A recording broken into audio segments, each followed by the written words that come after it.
Welcome back. So, as I had expected, the Gary Bettman presser today kind of went the way we would have thought it did. And so I've got some notes on the board, threw the logos up there too for the teams that were talked about, at least that in a noteworthy way. There were other questions asked. Of course, somebody would ask about, hey, did you see Quebec Remparts are selling out? Yep, cool, good for them. The NHL is at this point in time not in expansion mode, yada yada yada. Salt Lake City is interested in a team. You guys know the whole drill, right? So, um, Arizona. Apparently, they're seeking a long-term home in the Phoenix area. Now, what's interesting is the reporting has been Mesa. That Mesa may very well be where they end up going. That there's a welcoming feeling about Mesa, but Phoenix, after all that fight in the whole Tempe Entertainment District, I don't. I mean, I'll be very surprised if they end up in Phoenix, to be honest, but we'll see. And he said, if we can make it work, we'll make it work. And so I know there were a lot of comments online about how, well, they can't make it work. It's not going to work. But yeah, that's what I had expected. Even if the NHL, and he did say to Ron McLean, we're down to the short strokes. The purple is from the Ron McLean interview that was between the first and second period of tonight's game, which is excellent if you're not watching the final. I don't know what to tell you. It's a fantastic game. But anyways, so he also said you can't stay at Mullet long term. So he did say, and saying we're down to the short strokes means this is basically it. This is the Hail Mary. So he's not saying there's no chance Arizona will move, and that's different. That is definitely different from previous interviews we've seen him do in previous states of the union and all that.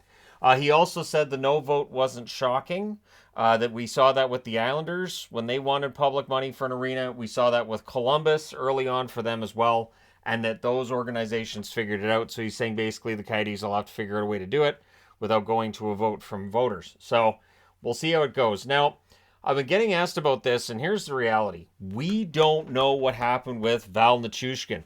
We can all speculate. We can all go through, and I've seen the wild speculation and all of this, that there was a woman in his hotel room, not his fiance, and she was clearly intoxicated, and the police were there. But there was no police investigation of the incident. There were no charges laid. He did disappear for the rest of the playoffs for Colorado. That absolutely had a negative impact on the Avalanche. But he's saying that without the charges and with nothing else being said on this, he'll play next season. So my guess is he may have got in some hot water personally over what happened there. But again, we don't know. We don't know the exact situation or exactly what happened there.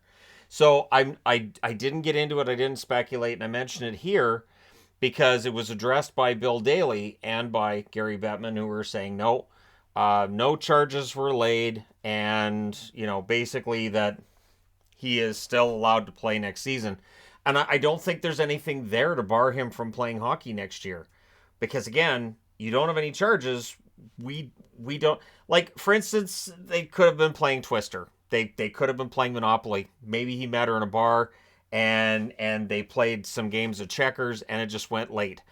We just don't. I know that sounds ridiculous, but I don't speculate. I guess that is fine. Officially, my angle is they played a game of checkers, then they played a game of chess. They thought they were drinking apple juice, but it was wine, and everything got out of control. So, anyways, there you go. There's the official statement from me. League revenues are near $6 billion. They're saying they haven't finished counting everything yet. I know that's hard to buy for us as fans, but yeah. And I've already seen, the league's being cheap because they're not going to raise the cap by more than $1 million. I've been over this. Don't make me go over this again. Don't make me go over the league's finances and why that's the case. Because the people who are screaming and yelling about the NHL being cheap right now were not demanding that the NHL drop everybody's wages in 2020 and 2021 when teams didn't have gate revenues and were losing a lot of money. So if you weren't screaming and yelling that players should get paid less in 2020 and 2021, again, it sounds weird to hear people talking about how cheap the league is when the players were getting way more than 50% of the pie in 2020 and 2021. Anyways, so it's going to be a $1 million raise this year. They're not done paying off the debt. That'll be paid off next year, and then we'll see the salary cap go up by, and I've heard as much as $5 or $6 or $7 million. But if $6 billion is league revenue this year, and if they drive that up further next year, that salary cap could be ridiculous next summer. So for players who are negotiating new deals. Like, for instance, I don't know, Austin Matthews. Yeah, they're going to get paid. These guys are going to get some serious money. Guys who are UFAs this summer, maybe you sign a 1-year deal. We'll see if there's a lot of players that sign 1-year deals with their eye on 2024 as when you can really cash in. So the Joel Quenneville, not John Quenneville, Joel Quenneville, Stan Bowman reinstatement attempt is going on. They both want to meet with Gary Bettman, and there's no confirmation he will meet with them. He may meet with them after the final is done about reinstating him to the league. So Quenneville may very well have a job lined up if he can get reinstated. Bowman, I don't know. Stan Bowman, honestly, there were some questionable deals he made in Chicago. It'd be interesting to see if somebody would offer him a job at this point. But yeah, so that's the official statement on that.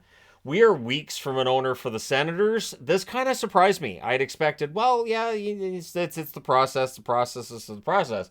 But he's also defending the timeline for the new owners and saying that this is far more scrutinized than any ownership situation we've seen with the NHL. He also used this to say, we expected this, that, franchise values are up, and this is, franchise values are way up right now, which again means expansion fees, $1 billion a team. Act surprised when that's the case.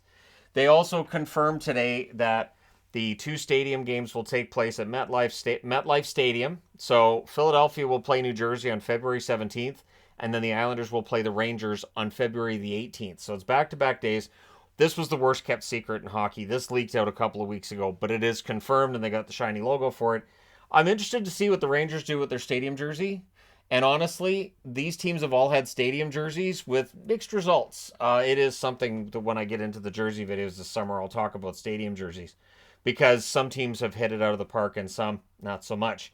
But yeah, so we'll see what happens with those games. And again, we'll see what kind of jerseys they come out with.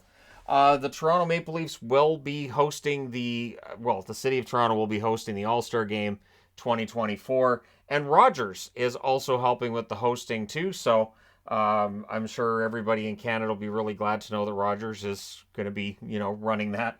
But yeah, we'll see how the All-Star weekend turns out this coming February. So the investigation into the 2018 alleged sexual assault involving Team Canada, apparently that investigation is done. The report is being put together and it'll be submitted to the National Hockey League in July. It does not mean we will hear anything about that investigation. We may not hear anything for quite some time. If the NHL deems that the information doesn't need to be released to the public, I will see what happens. But yeah. Also, they were asked about Department of Player Safety, and they defended it. They because that's what you do. What else do they get? Are they really going to go out there and go, yeah, George Peros doesn't know what he's doing? Psh, I have no idea what that is. They also said the game's never been safer. I know where they're coming from with that, but there are definitely going to be some fan bases that go really and point out some pretty major injuries. Also, and again in purple, so this is when I was talking to Ron McLean in between the first and second period of tonight's game. Talked about the Blackberry movie, said it was better in its portrayal of him than Bon Cop, Bad Cop, which is another Canadian movie where he was thrown in the trunk of a car. So if you want to watch, if you've never heard of Bon Cop, Bad Cop, there you go. You can see Gary Bettman thrown in the trunk of a car. Not the actual Gary Bettman. And also, he reiterated they're not in expansion mode. But they're not saying no. At no point did he say we won't go past 32 teams. He said we have to look at certain situations and whether it's going to improve the league's standing and the league financially. And then Bill Daly said we don't have a problem finding hockey players. There are a lot of good hockey players. They're not worried about diluting the talent pool in the National Hockey League.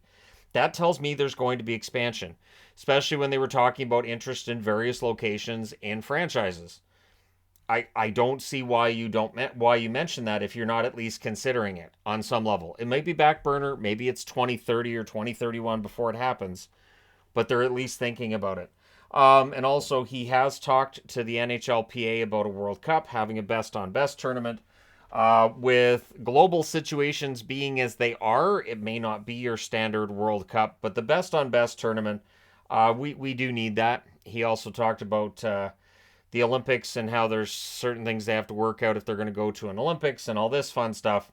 I know they want to go, but we'll see if that ends up happening. So there you go. Gary Bettman, the annual discussion with us.